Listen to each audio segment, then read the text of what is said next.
Fala, meus torcedores, tudo bem com vocês? Mais um painel sincero, meu quadro aqui no canal do Meio Armadores, onde a gente comenta assuntos, analisa times, técnicos, jogadores, a gente critica, persegue quem a gente quiser, fala mal de quem a gente quiser, do assunto do futebol mundial. E como você, que não é bobo nem nada, já leu na thumb desse vídeo, nós vamos falar sobre a seleção brasileira, que continua sem um técnico efetivo. Pois é, a seleção brasileira vai completar 6 meses sem um treinador no comando, de verdade, contratado. Mas antes da gente começar a falar sobre esse assunto importante, eu queria te fazer 3 pedidos. Primeiro, deixa seu like nesse vídeo, porque esse vídeo já é interessante. Se você chegou até aqui, já pode deixar o seu like, se inscreve no canal se você ainda não é inscrito e ative as notificações para não perder nenhum dos nossos conteúdos. E antes da vinheta, eu já queria dar um recado para o presidente da CBF. Pare de babar ovo de técnico estrangeiro que não quer assumir a seleção brasileira. Roda a vinheta.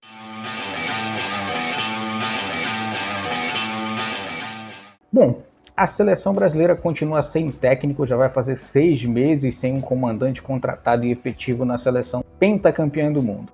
O técnico da seleção sub-20, Ramon Menezes, é que vai assumir nessa segunda partida, nesse segundo amistoso no ano de 2023 contra a seleção de Guiné. Ele fez a convocação, teve aquela ponte aérea Argentina-Brasil, Brasil-Argentina, só para ele vir convocar, anunciar a lista e responder perguntas de jornalistas indigestos e depois voltar para a Argentina para ser eliminado lá para Israel. A realidade é que o Brasil não vive nem de longe um dos seus melhores cenários no futebol nacional. A seleção brasileira sem técnico e sem treinadores interessados de fato em assumir esse trabalho causa um pouco de preocupação no torcedor mais apaixonado pelo futebol e pela camisa amarela. Uma coisa que tem incomodado quem gosta de futebol e quem gosta de torcer para a seleção é o fato de que o dirigente, o presidente da CBF, o grande Edinaldo, gentleman das negociações, tem insistido na opção Carlo Ancelotti. Isso não dá para entender. O cara já negou várias vezes o convite para assumir a seleção brasileira. Vive dizendo em toda entrevista coletiva para os repórteres brasileiros que enchem o saco dele lá, que ele tem contrato com o Real Madrid. E é com eles que ele vai trabalhar na próxima temporada. Não tem outra opção, a menos que o Real Madrid não queira. E qual time no mundo não vai querer Carlo Ancelotti? Mas a realidade é que ele disse não para a seleção brasileira. E isso é o detalhe importante. Ele deu todas as desculpas possíveis e o Brasil continua insistindo. O presidente, a CBF, continua insistindo no Carlo Ancelotti. Por quê? Porque parece que é a opção que vai unir quem quer um treinador estrangeiro, quem não gosta de treinador estrangeiro, e juntar tudo isso num treinador multicampeão que ganhou todas as ligas nacionais dos campeonatos que ele disputou. Mas a realidade não é bem por aí, porque ao contrário do que parece, nós temos sim opções, e é isso que eu vou apresentar nesse vídeo. Em alguns lugares, alguns jornalistas começam a dizer, mas como Carlo Ancelotti está negando a seleção? Que treinador no mundo não quer treinar a seleção pentacampeã do mundo? Bom, a resposta é simples, pelo visto, Carlo Ancelotti. Ele quer continuar no Real Madrid, que é 14 vezes campeão da Champions League. E ele não está errado, ele não quer se arriscar num projeto que está em renovação e talvez ele não tenha paciência para executar esse trabalho 100% do que precisa, de dedicação. Ele talvez não tenha mais idade, vigor físico para encarar um trabalho desse. Obviamente tem muito tempo de sobra e talvez isso também não atraia muito ele, né? Ele gosta do dia a dia, do cotidiano corrido, de treinar os jogadores, e esse contato com o time, treinando a seleção brasileira, ele não vai ter o tempo todo, apenas naqueles períodos das datas FIFA. E aparentemente isso não tem agradado o Carlo Ancelotti, por mais que se diga o contrário. Mas nós temos outras opções sim.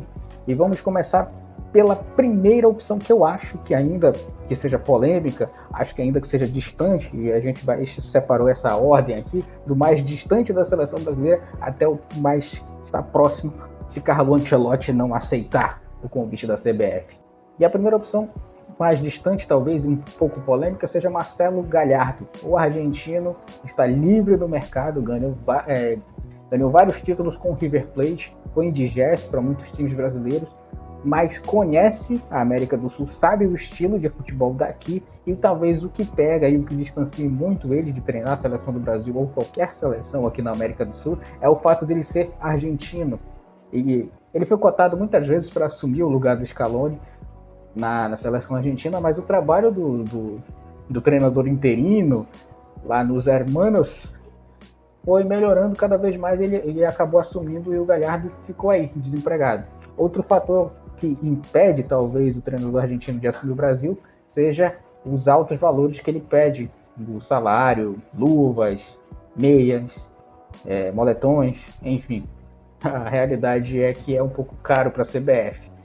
Mas, em se tratando somente de futebol, estratégia, tática, modelo de jogo, ele tem tudo isso. E tem uma coisa que eu acho muito interessante, que seja o fato de conhecer o futebol sul-americano e entender o que é treinar uma seleção daqui, coisa que um europeu que não trabalhou em nenhum momento aqui na América do Sul talvez não saiba com tanta clareza do que o Marcelo Galhardo conhece. Jogar Libertadores, jogos difíceis e entender o que a torcida daqui espera de uma seleção sul-americana. Observação aqui, ele não agradaria 100% dos torcedores, simplesmente pelo fato de ser argentino, a maior rival do Brasil, da América do Sul e do mundo, e atual campeão do mundo. Então acho que isso é o fator que mais distancia Marcelo Galhardo da seleção brasileira. E uma notícia que eu vi agora, 2 dias atrás, é que parece que ele está negociando com o Olympique de Marseille, então Marcelo Galhardo está praticamente descartado. Só que quando eu montei o roteiro aqui, o nome dele estava na lista, então ficou e foda-se. A segunda opção, o segundo nome que eu separei aqui chama-se Fernando Diniz. Eu acho Fernando Diniz um bom treinador, eu acho que ele tem ideias boas para o futebol. Uma coisa que pega e que talvez seja unanimidade em quem discorda dele na seleção brasileira seja o fator títulos. Seu maior título foi o Campeonato Carioca de 2023. Antes disso, ele só tinha uma Taça Guanabara e antes disso ele não tinha nada, a não ser as famosas 2 Copas Paulistas. Quem quiser descobrir sobre o Fernando Diniz, é só clicar no painel sincero que eu falo sobre ele aqui para descobrir como é que foi a carreira dele. Mas a realidade é que ele só tem uma ideia de jogo diferente, que pode agradar o torcedor brasileiro, mas que talvez não se desenvolva no Brasil justamente por esse fator dia a dia. Ele precisa do dia a dia, ele precisa do cotidiano com os jogadores, com um grupo de jogadores da seleção para poder desenvolver essas ideias. Uma semana, 4 dias, 5 dias para treinar jogadores que jogam em times diferentes, em estilos diferentes da Europa, talvez seja um grande empecilho para fazer com que Fernando Diniz assuma a seleção brasileira. Então, ele está um pouco à frente de Marcelo Galhardo, mas ainda está bem distante da CBF. Então, ao meu ver, poderia, em um futuro próximo, ganhando uma Copa do Brasil, talvez, um Campeonato Brasileiro, ele já pode se candidatar, já pode mandar o currículo dele lá para a CBF, para o seu Edinaldo Rodrigues, para dar uma olhada, migalhar e jogar no lixo. Essa terceira opção já me agrada um pouco, justamente pelo fato de ser um treinador que fez história no futebol brasileiro. Alguns que dizem que é muito ruim entregar a seleção para um técnico estrangeiro que não tem história no futebol brasileiro e sul-americano. Então vai aí Jorge Jesus, treinador do Flamengo, multicampeão de 2019, que em pouco mais de 6 meses, ali, ainda falando especificamente de 2019, conseguiu fazer aquele Flamengo encantar meio mundo e a torcida do Flamengo e não o resto dos torcedores do Brasil. Torcedores de 19 times do Brasil odiavam ele, apenas os torcedores do Flamengo ficavam encantados. Mas a verdade é que ele fez o Flamengo um time campeão, um time imbatível naquele ano, naquela temporada, que ganhou quase tudo que disputou e jogou de igual para igual com o Liverpool no Mundial. Brincadeiras à parte, o Jorge Jesus fez um excelente trabalho. É claro que ele pegou o Flamengo com o ápice daquele elenco estrelado, conseguiu fazer aquele time jogar, aquele time também tinha facilidade de entender as ideias, só que o detalhe que talvez possa facilitar para o Jorge Jesus em relação a Fernando Diniz e Galhardo seja os títulos. Ele tem título, tem história e teria o apoio da maior torcida do país. Os torcedores do Flamengo apoiariam a ideia de ter Jorge Jesus na seleção brasileira. A esperança de ver, por exemplo, um time aproximado como o do Flamengo se tornar imbatível em questão de modelo de jogo, em não sofrer gols e intensidade e tudo aquilo que a gente viu com o time rubro-negro. É uma seleção parecida com aquele jeito de jogar. Eu não estou comparando, estou dizendo que o princípio e a metodologia dele poderiam ser aplicadas à seleção. Não sabemos até que ponto a CBF considera o nome do Jorge Jesus. Ele está livre no mercado, até então não assumiu a Arábia Saudita, como tinha sido divulgado antes.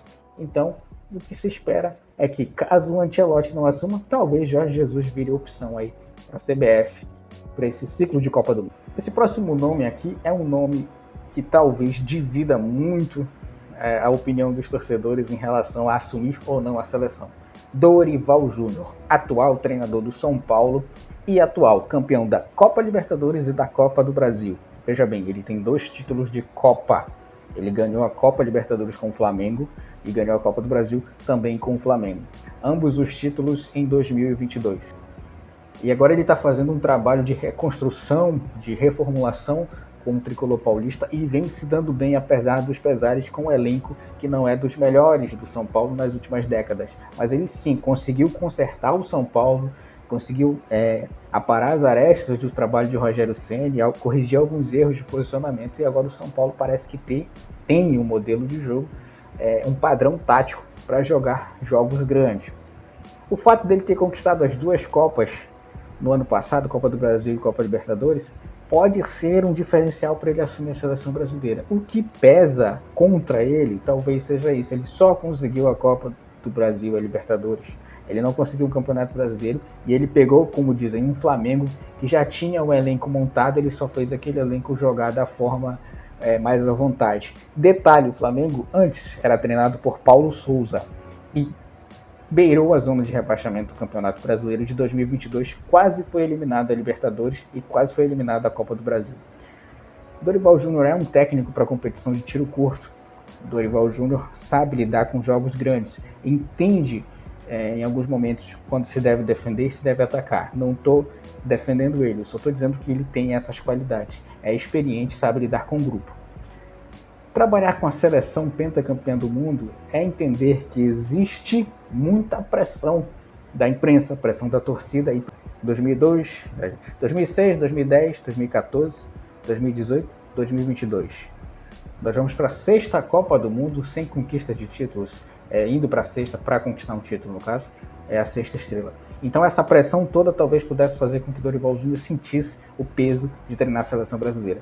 Ao meu ver, de todos esses que eu citei até agora, ele é o mais preparado e poderia assumir a seleção brasileira caso o Ancelotti negue esse convite, que tudo indica que ele vai negar. Mas tem um nome que está à frente de Dorival Júnior, que ao meu ver é o mais preparado no Brasil para assumir a seleção brasileira. Sim, eu estou falando do gajo Abel Ferreira. O técnico português chegou no Palmeiras desconhecido. Ninguém sabia do trabalho desse cara até descobrir que ele treinava o PAOK e eliminou Jorge Jesus na pré-Champions, ali nos playoffs, para classificar para a fase de grupos da Champions League. Ele conseguiu ganhar do Jorge Jesus com o PAOK da Grécia. Sim, ele chegou no Brasil, conquistou Libertadores 2 vezes com o Palmeiras, quase ganhou o Mundial do Chelsea, perdeu, disputou 2 Mundiais, ganhou o Brasileiro, ganhou a Copa do Brasil, Campeonato Paulista, Recopa, Supercopa do Brasil. E isso é o que o Brasil precisa: chegar nas finais para poder disputar título, para poder sim usar o peso da camisa amarela em jogos decisivos, coisa que o Brasil não tem feito nas últimas Copas do Mundo. De todos esses treinadores, Abel Ferreira é o mais preparado para assumir a seleção brasileira. E sim, eu vou colocar aqui as minhas fichas e dizer, inclusive mais preparado que Carlo Ancelotti. Mas o Carlo Ancelotti conhece os jogadores na Europa. Tudo bem, mas nós precisamos de um treinador que entenda o que a torcida brasileira espera do futebol brasileiro numa Copa do Mundo, numa eliminatória, numa Copa América. E isso o Carlo Ancelotti não conhece. Abel Ferreira tem história, é um estrangeiro que fez história no Brasil. Pode unir esses caras chatos e exigentes que vivem enchendo o saco para não entregar a seleção brasileira para um técnico estrangeiro. Abel Ferreira foi campeão aqui. Ele é de fora? É um treinador europeu, mas ele fez história aqui.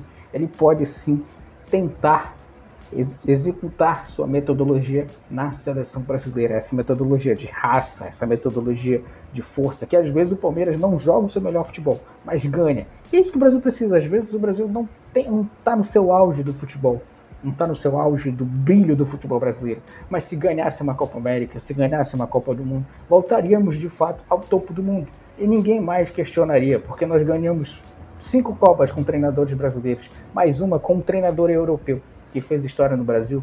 Não é vergonha, é só ganhar mais uma estrela e dominar mais uma vez o futebol. Então, à frente de Carlo Ancelotti, eu colocaria Abel Ferreira na seleção brasileira. Agora, por que ele não vai? Talvez o comportamento dele à beira do campo. Esse talvez seja o principal defeito do treinador Abel Ferreira, do Palmeiras.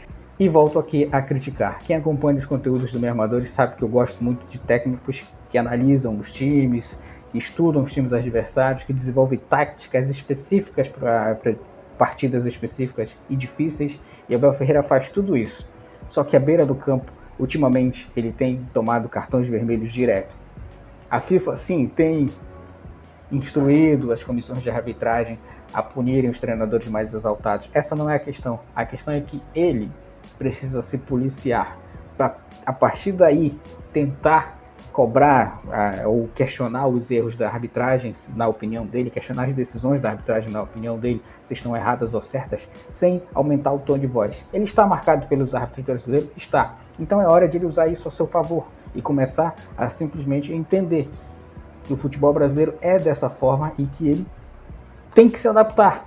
Coisa que é a única barreira que impede ele de fato ser 100% no Brasil, é essa adaptação ao estilo de condução da arbitragem nos jogos do Brasil. Se eles são ruins ou bons, isso aqui não é o mérito da questão. A questão é que em alguns momentos ele se exalta. E se ele, por acaso, assumisse a seleção brasileira e levasse esse comportamento para a seleção, isso prejudicaria em um jogo decisivo. O Brasil não pode ter o seu técnico expulso por reclamação por causa de um lateral ou uma falta. Eu já vou encerrar, mas já vou dizer para você o seguinte: não deixe de se inscrever neste canal, não deixe de seguir o Meus Armadores no Instagram e não deixe de ativar as notificações e deixa o like no seu vídeo. E uma pergunta importante: você acha que de todos esses treinadores que eu listei, nenhum deles é capaz de assumir a seleção brasileira, além de Carlo Ancelotti? Se nenhum desses que eu te dei aqui como opção é capaz de assumir a seleção brasileira e Carlo Ancelotti não aceitar, qual seria a opção? Fica aí a minha pergunta para você, comente aí embaixo e me diga se eu estou errado, certo, ou se a seleção brasileira realmente vai ficar sem técnico e vai tentar, num lance de sorte, apostar no interino Ramon Menezes, o novo Scaloni. Eu acho um risco isso, o Brasil não precisa disso, não precisa apostar em ninguém, mas precisa parar de babar o ovo de técnico europeu que não quer assumir a seleção. Viu, presidente da CBF? É importante isso. E esse aqui foi mais um painel sincero especial aqui para você. Mais uma vez um vídeo dedicado a falar de um assunto aqui fora das quatro linhas, né? Assunto tático e hoje um assunto importante, técnico da seleção brasileira. No caso, não temos um técnico, estamos sem comando. Vamos para mais um amistoso aí com técnico interino. Tomara que a gente ganhe pelo menos para parar de passar vergonha por aí e que a gente consiga de fato um treinador que queira trabalhar no Brasil, queira ser campeão com a seleção brasileira e seja quem for, eu espero que tenha apoio de, sei lá, pelo menos 90% da torcida e dessa imprensa chata. É isso aí, nós nos vemos semana que vem em mais um vídeo do Painel Sincero. Não deixe de curtir os outros conteúdos do canal. Valeu!